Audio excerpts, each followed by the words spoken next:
சிற்றம்பலம். வெற்றிவேல் முருகனுக்கு அரோகரா. கந்தசஷ்டி ஆரம்பித்த இந்த நாள் எல்லார் வீட்லேயும் கந்தசஷ்டி கவசம் எல்லா கோயில்களையும் பாடப்படும். அந்த சஷ்டி கவசம் உருவான வரலாறு என்னன்னு பார்க்கலாம். முருகப்பெருமான புகழ பாடக்கூடிய பாடல்கள் எத்தனையோ 100,000 இருந்தாலும் தனித்தன்மையாக விளங்கக்கூடியது இந்த சஷ்டி கவசம். பாலதேவராய சுவாமிகள் அருளி அந்த சஷ்டி கவசம் உருவான கதை என்ன அப்படின்னா, அவர் கடும் வயிற்று வலியால் ரொம்ப அவதிப்படுறாரு. எவ்வளவோ சிகிச்சை பார்த்தாலும் அவருக்கு வயிற்று வலி குணமாகலை. வாழ்க்கையை வெறுத்து போன அவர் கடலில் விழுந்து தற்கொலை செஞ்சுக்கிறணும் அப்படி முடிவோட திருச்செந்தூருக்கு வர்றார். அங்கே அப்போ தான் சஷ்டி கவசம் அந்த சஷ்டி விழா ஆரம்பித்த நாள். முருகனின் தீவிர பக்தராக இருக்கிற பாலதேவராயர் அந்த திருவிழா காட்சியை பார்த்து கொஞ்ச நேரம் அப்படியே மனம் மாறுறாரு. திருவிழா முடிஞ்சதுக்கப்புறம் தற்கொலை பண்ணிக்கிறலாம் அப்படின்னு முடிவெடுத்து முருகப்பெருமானை வேண்டி சஷ்டி விரதம் இருக்க ஆரம்பிக்கிறார்.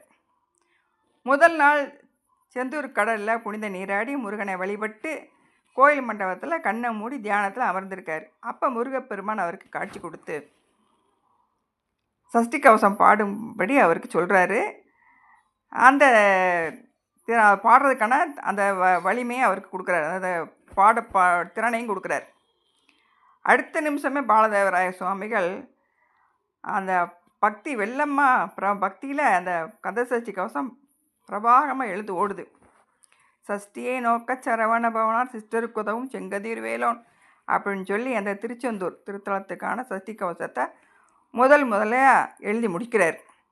அடுத்த 5 நாட்கள் முருகப்பெருமானின் அறுபடை வீடுகளுக்கான திருப்பரங்குன்றம், பழனி, சுவாமிமலை, திருத்தணி, பழமுதிர்ச்சோலை இந்த தலங்களுக்கான சஷ்டி கவசங்களையும் அவர் எழுதுகிறார். அவர் இந்த 6 சஷ்டி கவசங்களையும் ஏற்றி முடித்தது பார்த்தா அவருக்கு இந்த வயிற்று வலி இருந்த இடமே தெரியாமல் மறைஞ்சு போயிடுது. சஷ்டி கவசம் எழுதுவதற்காகவே தன்னை முருகப்பெருமான் இப்படி சோதித்து விளையாடினார் அப்படின்னு அவர் புரிஞ்சு மிகவும் பரவசப்படுறாரு. இறைவனை முருகப்பெருமான் ஆனந்த கூத்தாடி தொழுகிறார். திருவாசகத்திற்கு மனம் முருகாதவர் யாரும் இல்லை அப்படிங்கிற மாதிரி சஷ்டி கவசத்தை தங்கள் மனசை பறிகொடுக்காதவங்க யாரும் கிடையாது. அவ்வளவு சக்தி மிக்க அந்த வரிகள் எல்லாம் மிகவும் சக்தி மிகுந்ததாக இருக்கக்கூடியது. இதை பாம்பன் சுவாமிகளும் அடிக்கடி மனம் உருகி இந்த சஷ்டி கவசத்தை பாராயணம் செய்யக்கூடியவராக இருக்கார். அப்படி ஒரு முறை அவர் பாராயணம் செய்த போது தானும் இதே போல் ஒரு கவச நூலை முருகன் மீது பாடணும்னு ஆசை வந்துடுது அவருக்கு. சண்முக கவசம் என்று அவர் இந்த 6 கவசங்களை பாடுறாரு. அது பாம்பன் சுவாமிகள் எழுதினது சண்முக கவசம் என்று சொல்லக்கூடியதாக இருக்குது. இந்த சஷ்டி விரதம் எப்படி இருக்காங்கன்னா, ஐப்பசி திங்கள் பூர்வபட்ச பிரதமை திதியில் இருந்து 6ஆம் நாளான சஷ்டி திதி வரைக்கும் இருக்கக்கூடியதான் சஷ்டி விரதம் சொல்லப்படுது.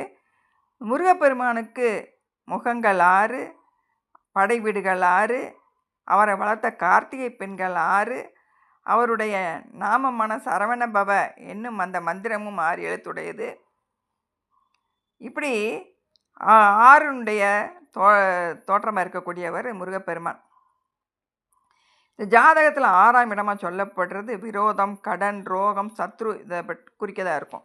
இப்படி அதனால் ஏற்படக்கூடிய தோஷங்கள் எல்லாத்தையும் போக்கக்கூடியது முருகப்பெருமானுடைய இந்த சஷ்டி கவசம் என்பது. நாம் எப்பயும் இப்போ சொல்லக்கூடிய இந்த திருச்செந்தூர் தலத்துக்கான சஷ்டி கவசத்தோடு மற்ற இந்த அறுபடை வீடுகளுக்கும் இருக்கக்கூடிய சஷ்டி கவசங்களையும் சேர்த்து பாராயணம் பண்ணி நம்ம இந்த முருகப்பெருமானின் திருவருளை பெறுவோம். வெற்றிவேல் முருகனுக்கு அரோகரா.